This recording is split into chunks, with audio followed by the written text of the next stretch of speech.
Amy and I are happy to share with you that I'm running to serve you as the next president of the United States. Beto O'Rourke is running for president, and there's one incident from his past that keeps coming up.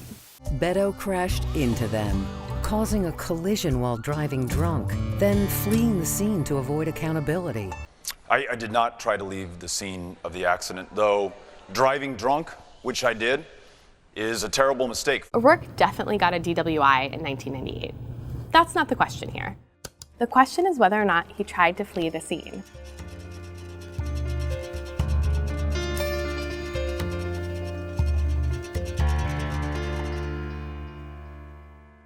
It was 3 a.m. on September 27, 1998. Officer Richard Carrera was called to mile marker 2 on Interstate 10 East in Anthony, Texas. Police records show O'Rourke was in a green Volvo traveling east when he lost control of the vehicle and struck a truck.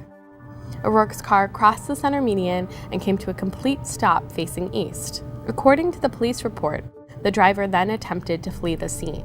The incident was observed by an unidentified witness who turned on his lights to warn oncoming traffic and to stop O'Rourke from fleeing.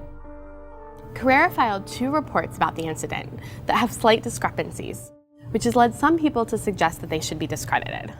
Most of the inconsistencies in the report have to do with the color of the car or the direction it was traveling, which doesn't really tell us much about the state of Beto. And it also included a witness statement, which is the same in both reports, that he tried to leave the scene of the accident.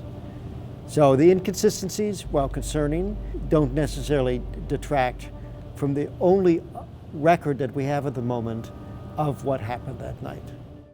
But O'Rourke maintained that the police report was wrong. He never tried to flee. I did not flee. The police report on this count is wrong.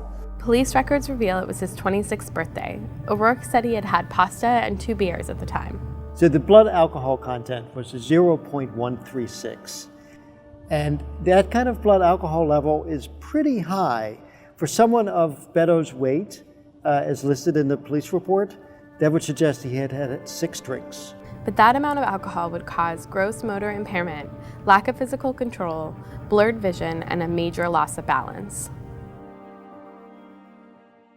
In March 2019, new information was released about the incident in a profile of O'Rourke published by Vanity Fair. O'Rourke said he had a couple whiskeys with his dad before calling Michelle, a woman he once dated. But that differs from the police report, where he said he had 2 beers. She was living in Las Cruces at the time, and he drove an hour to see her and then an hour to El Paso to drink with an old friend. He was driving Michelle back to Las Cruces when the accident happened. But the passenger that O'Rourke claims was with him at the time of the crash is still a mystery. She hasn't come forward, and she was not mentioned in the police report.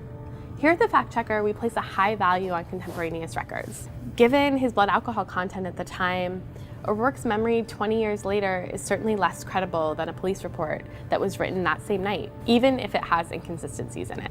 But presidential runs bring increased scrutiny, and so how much those inconsistencies matter, well, that's for the voters to decide.